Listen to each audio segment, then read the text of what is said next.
Японы олон улсын хамт ажиллагааны JICA байгууллага нь дэлхийн олон улстай хамтран эрүүл мэнд, боловсрол, байгаль орчин, дэд бүтц, хүнс, хөдөө аж ахуй, бизнес, онцгой байдал, татвар, санхүүгийн зэрэг бүхий салбарт арлын Япон улсад суралцсан туршлага хоримтлуулах боломжийг төрийн албан хаагчид болон хувийн хэвшлийн эздэд олгож байгаа нь төрийн мэргэжсэн туршлагатай албан хаагчдын мэдлэг боловсрол дээшлэхэд хийгээд жижиг дунд үйлдвэрлэл хөгжихэд нэн таатай байна. Тус сургалтын хамтын ажиллагаа сэдвт сургалтанд манай улсаас Япон улсад 3500 гаруй ажилчин албан хаагчид хамрагдаад байгаа. Даяарчлалын 900-д дэлхийн совилгын боловсрол судлал болон тусламж үйлчлэхийн чиг хандлага эрс өөрчлөгдөн шинжлэгдэж байгаа 21-р зуунд Японы олон улсын хамтын ажиллагааны JICA байгууллага нь манай орны эрүүл мэндийн салбарын совилгын ухааны ур чадварыг дээшлүүлэхэд үнэтэй хувь нэмрийг орууллаа.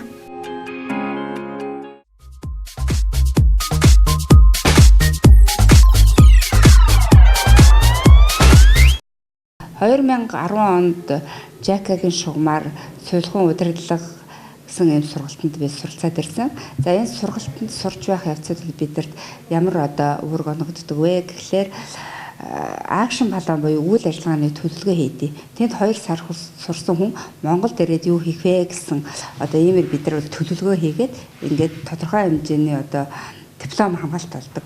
За энэ дээр миний би ямар сэдвийг сонгож авсан бэ гэхлээр шин сувилагчийг чиглүүлэх арга зүй гэсэн ийм сэдвийг сонгож авч би үйл ажиллагааныхаа төлөвлөгөөг хийсэн. Японы олон улсын хамтын ажиллагааны JICA байгууллагын шугамар шинжлэх ухаан технологийн их сургуулийн үйлдвэрлэлийн технологийн сургуулийн багш Цэнд Аюушин монголчуудын оюуны баялагийг дэлгэрүүлэх нь хүчлийн шин бичиг биетнийг илрүүлэн хөгжүүлэх гэсэн эрдмийн ажлыг Японы техник, технологи лабораторийн бааз зэргийг ашиглан амжилттай хамгаалсан байна.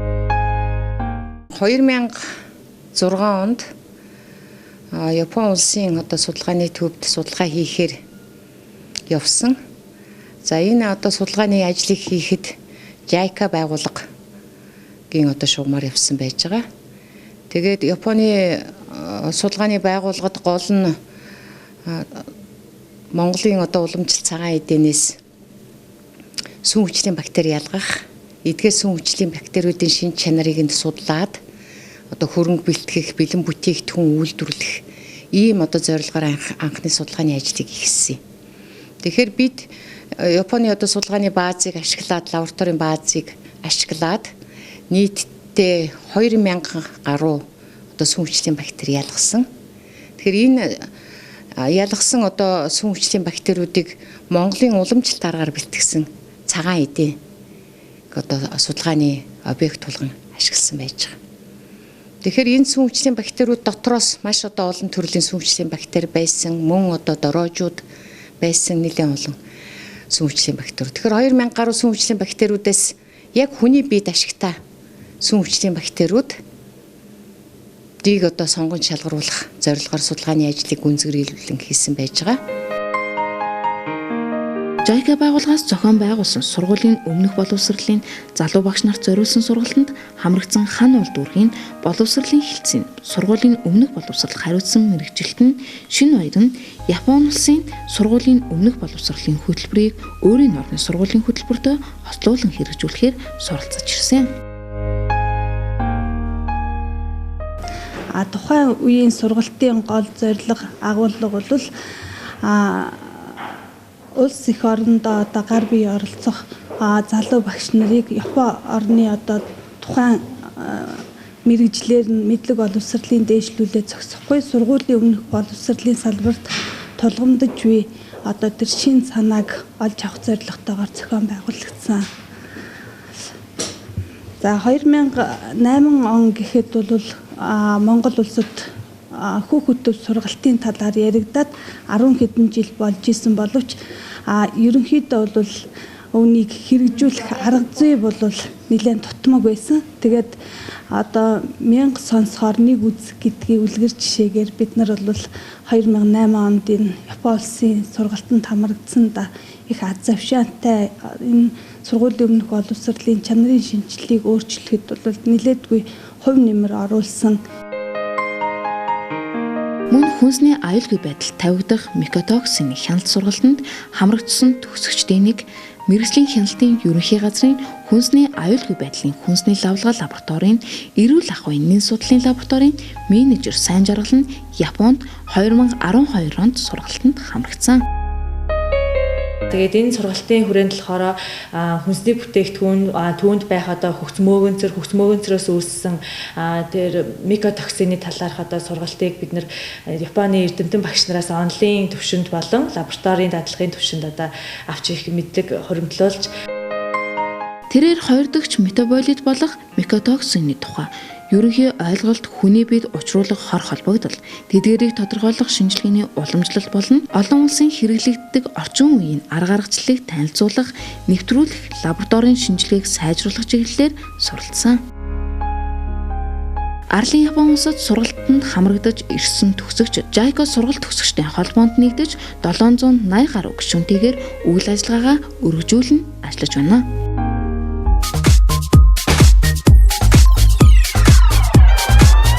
Япон Монголын ард түмний одоо найрамдал хамтын ажиллагааг бэхжүүлэх, иргэдийн хоорондын нөхөрцөг хамтарч ажиллах, хайрлсан ойлголцох энэ одоо үйл ажиллагааг одоо дэмжиж дэлгэрүүлэх ийм одоо нэг гол зорилготой. Нөгөө нэг зорилго нь юу гэсэн зэрэг одоо JICA-гийн шугамар Япон улсад сургалтанд оролцсон ийм хүмүүсүүдийн одоо үйл ажиллагааг дэмжиж одоо тэрийг одоо тэдний сурсан зүйлийг одоо Монголын ард түмэнд мэргэжил нөхдөд одоо дэмжиж танилцуулах гадна одоо тусламж үзүүлэх ийм ажиллагаа байдаг. Өөр нэг чиглэл бол энэ Японы соёл, Японы шинжлэх ухааны техникийн дэвшлийн одоо ололт амжилтыг одоо Монголын ард түмэнд ойлгуулах, Монгол улсад одоо сурталчлах, дэмжиж дэлгэрүүлэх ийм одоо гол зорилготой. JICA-гийн Монгол дахь төлөөлөгчийн газар болон JICA сургалт төгсөгчдийн холбоо хамтран JICA-гийн шугамар 2014 онд хамрагдсан 130 гаруй төгсөгчдийн дунд шилдэг туршлага шалгаруулах уралдаанд болцлыг зарласан. Энэхүү уралдаанд 30-аад бүтээл ирснээр төгсөгчид өөрсдийн хийж бүтээсэн эрдмийн настай олон нийтэд болон мэргэжил нэгтнүүдтэй хэрхэн сурталчилсан байдал хийгээд өөрийн мэдэж авсан туршлагаа Монголынхоо хөрсөнд хэрхэн буулгаж хэрэгжүүлэн ажиллаж байгааг дүгнэн шалгаруулсан юм. За энэ одоо уралдаанд бол нийтдээ одоо 30-аад бүтээл ирсэн. За эднийг одоо ингээд шалгаруулж үзсэн. Шалгаруулалтаа бол одоо юу гэрэлсэн зэрэг хамгийн гол нь одоо энд ирсэн хоноо энэ сурсан зүйлийг хэр зэрэг одоо олон түмэнд сурталчлах, бусад мэргэжил нөхдөдтэй сурталчлах энэ талаар хэр зэрэг ажил хийсэн байна. Нөгөө нэг зүйл нь бол энэ ирсэнээс хойш өөрийнхөө үйл ажиллагаанд одоо яаж тэр туршлагыг нэвтрүүлээд ямар хөө янзаар одоо үр дүн төрсөн байна вэ гэдэг энийг харгалзсан. Тэгээд эндээс бол одоо маш их олон туршлагууд байсан. Тэгээд бид энийг бол үндсэн 4 чиглэлд хаваагаад боловсролын салбар, эрүүл мэнд, хөдөө аж ахуй, хүнсний үйлдвэрлэлийн салбараас энэ шалгаруулах одоо шилдэгүүдийг шалгаруулах зүйтэй юм байна гэсэн.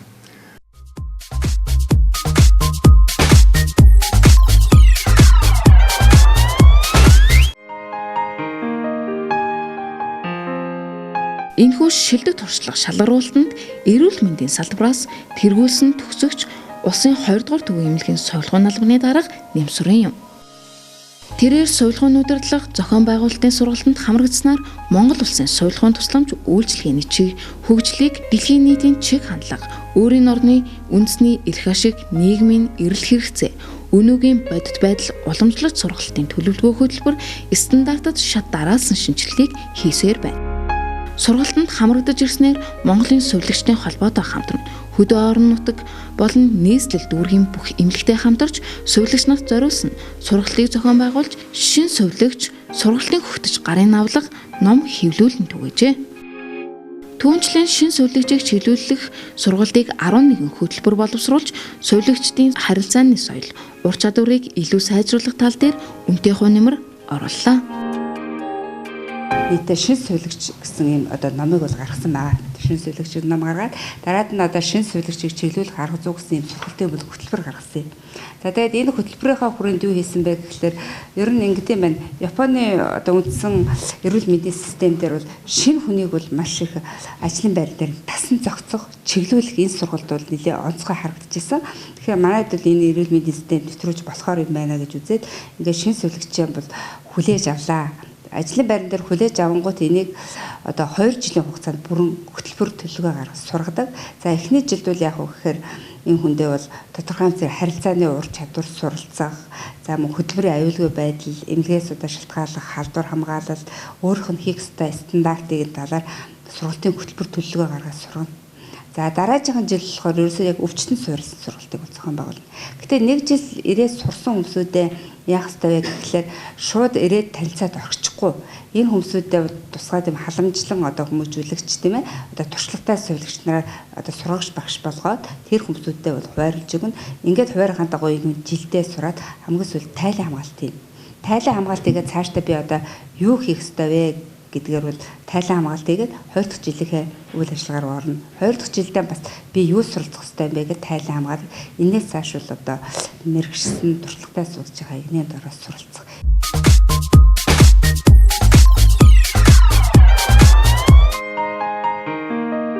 Мөн шилдэг туршлага шалгаруулалтанд хөдөө аж ахуйн салбараас шинжлэх ухаан технологийн нэг сургуулийн үйлдвэрлэлийн технологийн сургуулийн багш доктор дэд профессор Цэнд Аюуш байлаа.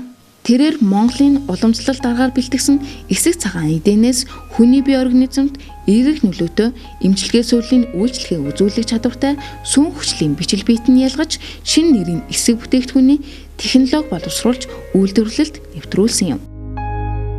Түүний энэхүү судалгааны ажил цаашид үргэлжлэн өшөө илүү шинэлэг судалгаа боловсруулна монголчуудын эрүүл мэндэд үнэтэй хувь нэмрийг оруулсаар байх болно.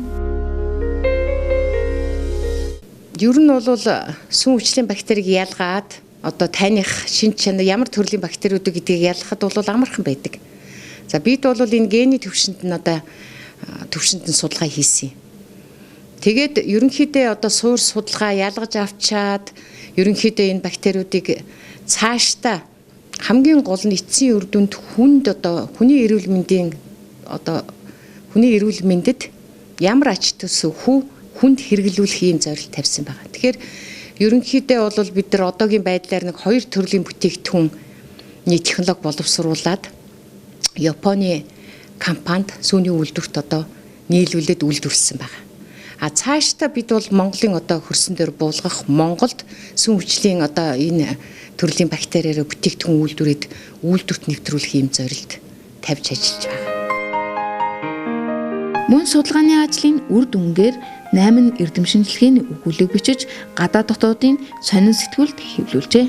Тэрээр Монголын болон олон улсын эрдэм шинжилгээний хуралд илтгэл тавьж өөрийн мэдсэн мэдлэг туршлага хуваалцаж үүнийхээ үр дүнд сүү эсэх цагаан эдэний биотехнологийн чиглэлээр судалгаа хийж өөрийн салбарын мэргэжилтнүүдийнхээ бодлого чиг хандлагыг нэгтгэж өгч чадсан юм аа.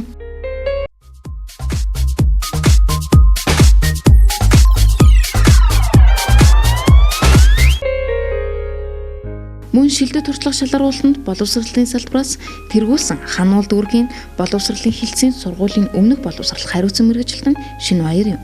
Тэрээр сургуулийн өмнөх боловсролын хүүхэд нэг бүрийн танин мэдэх хэрэгцээ сонирхолд нийцсэн ээлтэй орчин бүрдүүлж тэдний бие даасан байдлыг дэмжиж тоглох явцад хамтдаа хөгжих үйл ажиллагааг авч хэрэгжүүлжээ. Сургалтын хөтөлбөрийн зорилго агуулга арга зүй хэрэглэгдэхүүн үнэлгээний хүүхдийн хөгжлийн ахиц амжилтын үр дүнд чиглэсэн нээлттэй байна. Тус хөтөлбөрийн хүүхдэд өөрийнхөөрөө байх, бусдад харилцах, тоглох, сэтгэл таатай, баяр хөөртэй байх, бүхий л мэдрэхүүгээр орчинтойгоо харилцах, өөрөө суралцаж мэдлэг бүтээх, ядарсан үедээ амрах, сонсох, санаа бодлох, хүслээ илэрхийлэх, аливааг сонирхох нь оролдож турших шийдвэр гаргах зарчимд тулгуурласан байна. Баруун зүүн төвийн бүсийн 428 багш дараагаар нь үндэсний хэмжээнд одоо 628 450 туслах багш гэх мэт хүмүүсийн одоо сэтгэлгээг өөрчлөх сургалтуудыг зохион байгуулж явуулсан. Мөн одоо яг тухайн үед бага насны хүүхдийг хөгжүүлэх хувилбарт сургалтын хөтөлбөр гэдэг энэ номыг бол хийсэн. Энд ерөнхийдөө яг тэр Япон улсад хүүхдийг хэрхэн яд хөгжүүлж байгаа тоглоход одоо хүүхэд хэрхэн яд хөгждөг юм бэ гэдэг энэ үзэл санааг бол тусгасан ийм сургалтын хөтөлбөрийг бас боловсруулж ирсэн. Дараагаар нь бол манай хул хичээл гэдэг юм байдаг гэсэн. Японоос нэг юугаараа ялгаатай ингээд тэгэхээр манай бодлого өөр. Яг хүүхдийг бага насны цэцэрлэгийн насны хүүхдийг хөгжүүлэхэд хичээл гэдэг зүйл ордог байсан. Илүүтэйгээр мэдлэг гэдэг юм суурилсан байсан. Яг мэдлэг олгох гэж багш нар одоо нилээд хичээдэг байсан бол бид нар яг явж ирээд яг юун дээр анхаарах болсон юм бэ гэх тэгэхээр ерөнхийдөө хүүхэд өөрийнхөө тэр бүтээлжүүлэр өөрийнхөө сонирхолтой дур сонирхолтой тэр зүйлийг хийх явцдаа тоглох явцдаа хүүхэд тэндээс асар их зүйлийг олж авд юм байна. Хүүхдийн хамгийн гол одоо сургалт бол тоглоом юм байна. Энийг бол бэлтгэх тэр сургалтын арга зүй гарын авлага энэ зүйлийг бид нар бол багш нарт бэлтгэж өгөх ёстой байна гэдэг энэ зүйлийг нэлээд сурч ирээд энийг хэрэгжүүлэхийн тулд ажилласан байж байгаа. Тэрээр Япон улсад сурсан сургалтаараа мэдсэн мэдлэг туршлагаа ашиглан дэлхийн олон орны сургуулийн өмнөх боловсролын хөтөлбөрийг судлан ном зохиолоо хэвлүүлж багш сурган хүмүүжүүлэгч нарын гарт хүргэж хан улд үүргийн 71 20 сэтгүүл цэцэрлэгт практик орчинд амжилтаа хэрэгжүүлж байна. Нийслэлийн тэргүүний 71-р цэцэрлэг нь хүүхдэд ээлтэй JICA Хайко Тика сургалт болон төсөл хөтөлбөр хэрэгжүүлснээр JICA-гийн сургалт давмгаалсан тоглонгоо сэтггүй хөгжүүлэх, тоглох явцдаа өөртөө авьяа сонирхлоо олоход нь туслах замаар мэдлэгийг хүүхдүүдийн оюун санаанд олгоход оршино. За манай цэцэрлэгийн хувьд 2015-аас 16 оны хичээлийн жилийн 9 сарын 1-ээс ахуулаад сургалтын цөм хөтөлбөрийг хэрэгжүүлэн эхэлж байна. Манай бүлгийн хувьд болохоор бэлтгэл бүлэг. Энэ бүлгийн болохоор 2 наснаас нь ахуулаад 4 жил дагнан авч явж байгаа болохоор сургалтын хөтөлбөрийг хэрэгжүүлэхэд илүү төхөн болж байна.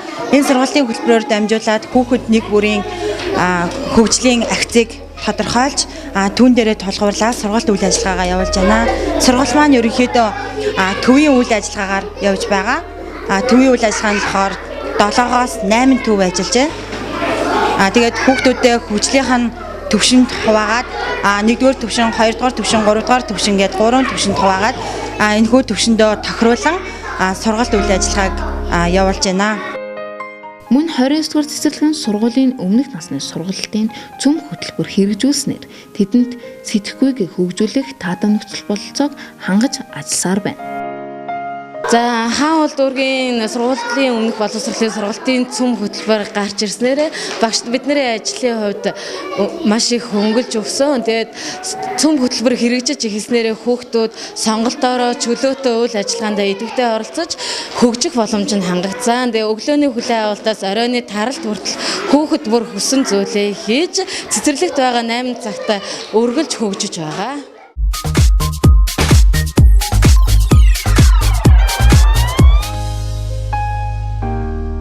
Шилдэг туршлага шалгаруулалтанд хүнсний үйлдвэрлэлийн салбараас мэргэжлийн хяналтын ерөнхий газрын хүнсний аюулгүй байдлын үндэсний лавлгаа лабораторийн эрүүл ахуйн нэн судлалын лабораторийн менежер сайн жаргалын илтгэл шалгарлаа.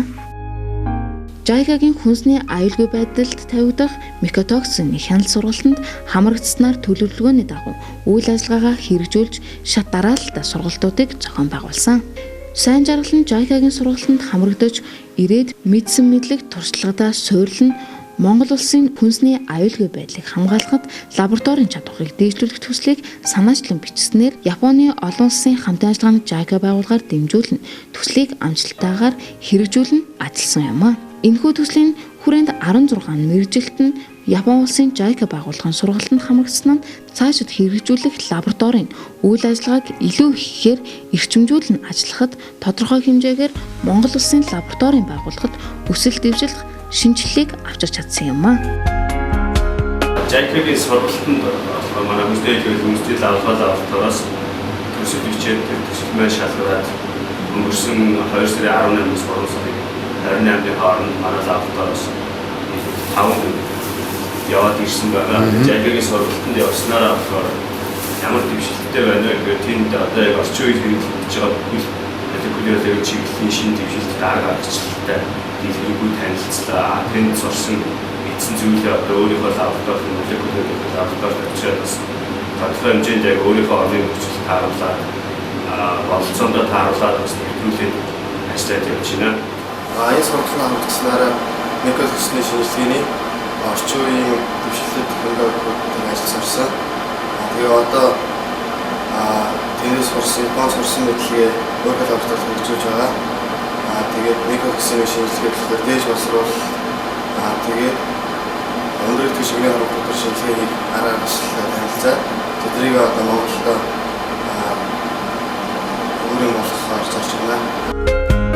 Импорт, экспортын хүнсний бүтээгдэхүүн, малын тэжээлдэх, хяналтын шинжилгээнд орчин үеийн арга аргачлалыг нэвтрүүлэн хэрэгжүүлэх нь манай шинжээчид болон лабораторийн үйл ажиллагаанд цаашлаад үндэсний хүнсний аюулгүй байдлын шинжилгээнд чухал алхам болох юм аа. За тэгээд сургалтын үр дүнд импорт экспортын хүнсний бүтээгдэхүүн болон одоо малын тэжээлдэх шинжилгээний одоо молекул биологи, хим, нянгийн шинжилгээний одоо хамгийн сүүлийн үеийн арга аргачлалыг одоо сайжруулснаар манай шинжээчдийн ур чадвар одоо улам нэмэгдэж улс орны одоо энэ хүнсний аюулгүй байдлыг одоо хамгаалахад маш чухал одоо үр дүн болж байгаамаа. Түүгээр зогсохгүй Монгол улсад ижил чиглэлээр үйл ажиллагаагаа явуулдаг лабораторийн шинжээч, мэргэжилтэн улсын байцаагч нар нэгдсэн нэг ойлголтод хүрч тэдний шинжилгээ хийх ур чадвар нэмэгдэж судалгаанд үндэслэлсэн хүнсний аюулгүй байдлыг хамгаалах хяналтын нэгдмэл хөтөлцөөг бүрдүүлэх чухал ач холбогдолтой арга хэмжээ болсон юм аа. Монголын 3500 гаруй залуучууд Японы JICA байгууллагын шугамар арлын оронд мэргэжил дээшлүүлж тэдний хөгжил технологийн дэвшлээс суралцсан ирж эх орондоо хэрэгжүүлж байна. Бид хамтарч эвлэлтэн нэгдэж хоёр орны хөгжлийн гүр байх болно. JICA сургалт төгсөгчдийн холбоо. Тоос ардсан ч тоогоо барьсан ч түүнийгээ сэтгэлээсээ хийж чадвал эрхэлсэн ажлаа таашаал авч сэтгэл ханамжийн дүүрэн нийтлэх нь эргэлзээгүй үнэн гэдгийг JICA-гийн сургалт төгсөгчид харуулсаар байна.